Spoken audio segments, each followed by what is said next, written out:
ప్రస్తుతం షేక్ చేస్తున్నటువంటి పాస్టర్ ప్రవీణ్ మరణానికి సంబంధించి కూడా ఇప్పటికీ కూడా ఒక కొలిక్కి రానటువంటి పరిస్థితి ఉంది. ఈ నేపథ్యంలో తాజాగా ఏదైతే ప్రవీణ్ పగడాల హైదరాబాద్ నుంచి ప్రయాణం అయి బయలుదేరిన దగ్గర నుంచి ఆయన ఎక్కడైతే ఈ రాజమండ్రి వెళ్ళే వరకు కూడా జరిగినటువంటి ఈ ఘటనకి సంబంధించి దాదాపుగా పోలీసులు ఈ కేసులో దర్యాప్తును ముమ్మరం చేశారు. వీటికి సంబంధించి దాదాపుగా 300 సీసీటీవీ ఫుటేజెస్ను అక్కడ ప్రయాణమైన దగ్గర నుంచి దారిలో ఆయన ఎక్కడెక్కడ ఆగారు, ఎక్కడెక్కడ ఏ ప్రాంతాల దగ్గర ఆయన ఏ ప్రాంతాల వైపుగా ఆయన ప్రయాణం చేశారు, ఇది అంశాల మీద ప్రధానంగా పోలీస్ శాఖ ప్రధానమైనటువంటి దృష్టి సాధించింది.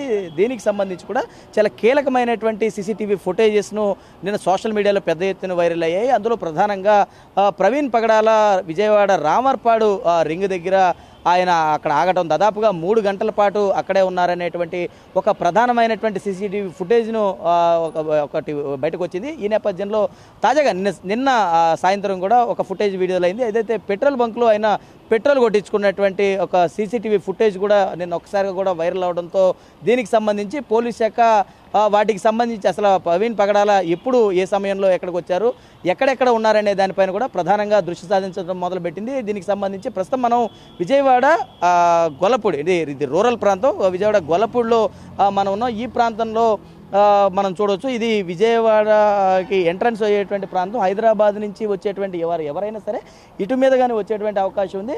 అంటే ఇటు నుంచి ప్రవీణ్ పగడాల ఏదైతే ఆ రోజు ఏదైతే ఆయన రాజమండ్రి వెళ్ళేటువంటి క్రమంలో ఇక్కడికి వచ్చి దాదాపుగా ఆయన పెట్రోల్ కొట్టించేటువంటి ప్రయత్నం అయితే జరిగింది. ఇదే విధానం అంటే ఈ రూట్లోనే ఆయన వచ్చేటువంటి ప్రయత్నం చేశారు. అయితే తాజాగా దీనికి సంబంధించి కూడా ఇటువైపు నుంచి ఆయన వస్తూ ఏదైతే ఆయన వచ్చేటువంటి ప్రతి ఒక్క దృశ్యం కూడా ఇక్కడ ఏదైతే ఈ సీసీటీవీ ఫుటేజ్ ఏదైతే ఉందో ఈ సీసీటీవీ ఫుటేజ్లో ప్రధానమైనటువంటి అన్నీ కూడా రికార్డ్ అయినటువంటి పరిస్థితి చూస్తాను. అంటే ఆయన ఇక్కడకు రావడం, ఇక్కడికి వచ్చినటువంటి తర్వాత కొంత ఆ బైక్ మీద ఆయన ఉండడంతోనే ఇవంతా కూడా కొంత ఆయన బైక్ మీద షేకీగా ఉండడం, అటు ఇటు ఊగిసలాట పడడం కూడా ఆ విజువల్స్లో మనం ప్రధానంగా చూసాం. అయితే అక్కడి నుంచి వచ్చిన తర్వాత కొంత మళ్ళీ ఇక్కడ ఆ సీసీటీవీ ఫుటేజ్లో రికార్డ్ అయినటువంటి ప్రకారంగా ఆయన అటు ఇటు ఊగుతూ, ఆ బండి మీద అటు ఇటు ఊగుతూ మళ్ళీ బండి స్టార్ట్ చేసుకుని పెట్రోల్ కొట్టించేటువంటి వ్యక్తి దగ్గరికి వెళ్ళారు. మనం ఆ పెట్రోల్ బంకులోనే ఉన్నాం కాబట్టి ఆ పెట్రోల్ కొట్టించేటువంటి వ్యక్తి దగ్గరికి వెళ్దాం. ఆయన సుమారుగా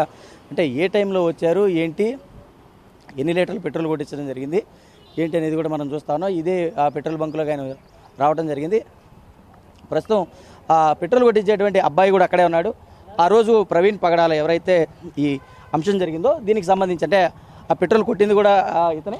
ప్రస్తుతం మాట్లాడదాం అసలు ఏ టైంలో వచ్చారు ఏంటి అనేది. ప్రవీణ్ పగడాల ఆ రోజు ఇక్కడికి వచ్చారు, ఏ టైంలో పెట్రోల్ కొట్టించారు, ఎంత పెట్రోల్ కొట్టించారు? టైం ఐడియా లేదు సార్, కానీ 8 లీటర్స్ ఆఫ్ పెట్రోల్ కొట్టించారు. అంటే మీరు ఇక్కడికి వచ్చినప్పుడు చూశారు, అంటే కొంచెం దూరం నుంచి ఆయన బండి మీద ఊగుతూ ఉన్నట్టు కనపడతా ఉంది. ఇక్కడికి వచ్చినటువంటి క్రమంలో ఆయన మీతో ఏమైనా మాట్లాడడం జరిగిందా, లేదా ఏం చెప్పారు? ఆ టైంలో ఆయన డ్రింక్ చేసినట్టు ఏమైనా అనిపించింది? అంటే మీరు ఆయన చూసినటువంటి పరిస్థితి ఉంది కాబట్టి దగ్గర నుంచి మాస్క్ తీసారా ఏంటి? లేదండి, డ్రింక్ చేసాడు అవన్నీ చూడలేదు. పెట్రోల్ అడిగిండు, పెట్రోల్ కొట్టిన అంతే. అక్కడ ఉన్నది కూడా చూడలేదు, పాయింట్కి వచ్చేదాకా నాకు తెలియదు అసలు. అంటే ఎంత కొట్టించారు, అంటే పెట్రోల్ ఎంత కొట్టించారు ఏంటి? 8 లీటర్స్ కొట్టించారండి అంతే.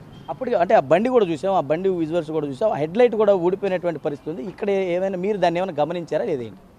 లేదండి, అవన్నీ ఏం చూడలేదు. బిజీ రష్లో ఉండే, పెట్రోల్ అడిగినారు, పెట్రోల్ కొట్టినాను.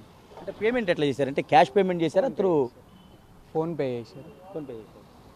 అంటే ఇది ప్రధానంగా ప్రవీణ్ పగడాలకి సంబంధించినటువంటి కీలకమైనటువంటి మరొక అంశాన్ని ప్రధానంగా పోలీసులు దృష్టి సాధించారు. వీటికి సంబంధించి అంటే ఏదైతే గతంలో ఆయన అక్కడి నుంచి బయలుదేరినటువంటి వెంటనే 2 ప్రాంతాల్లో ప్రధానంగా పోలీసులు చెప్తున్నటువంటి విధంగా మద్యం కొనుగోలు చేశారనేది ఒక ప్రధానమైనటువంటి వాళ్ళు చెప్తున్నటువంటి వాదన.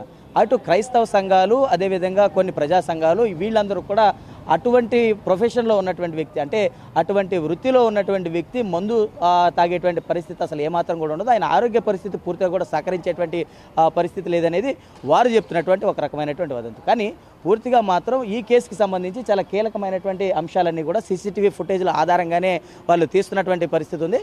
అందులో భాగంగానే ఇక్కడికి వచ్చినాక ఆయన పెట్రోల్ కొట్టించడం జరిగింది. దాదాపుగా 8 లీటర్ల పెట్రోల్ కొట్టించడం జరిగింది. రాయల్ ఎన్ఫీల్డ్ బైక్ మీద వచ్చారు. అప్పటికే మన విజువల్స్లో చూస్తే కనుక అప్పటికే ఆ బుల్లెట్ బండికి సంబంధించినటువంటి హెడ్ లైట్ ఏదైతే ఉందో అది అప్పటికే ఊడిపడుతున్నటువంటి పరిస్థితి ఉంది. ఈ విజువల్లో దీనికి సంబంధించి ఆయన అప్పటికే ఆ వచ్చినటువంటి సీసీటీవీ ఫుటేజ్లో చాలా క్లియర్గా అది రికార్డ్ అయినటువంటి పరిస్థితులు ఉన్నటువంటి నేపథ్యంలో ఇప్పటికే ఆ సీసీటీవీ ఫుటేజ్ని పోలీస్ శాఖ చాలా క్లియర్గా తీసుకుపోవడం జరిగింది. తీసుకువెళ్ళినటువంటి ఈ నేపథ్యంలో అంటే ఈ సీసీటీవీ ఫుటేజ్ని ఇప్పటికే చాలా క్లియర్గా తింటే ఇక్కడికి వచ్చి పెట్రోల్ కొట్టించుకున్నటువంటి విజువల్స్లో కూడా ఈ సీసీటీవీ ఫుటేజ్లోనే రికార్డ్ అయినటువంటి పరిస్థితి కాబట్టి మొత్తం పోలీస్ శాఖ అయితే మాత్రం ఈ కేసుకి సంబంధించి చాలా వేగవంతం చేయబోతోంది.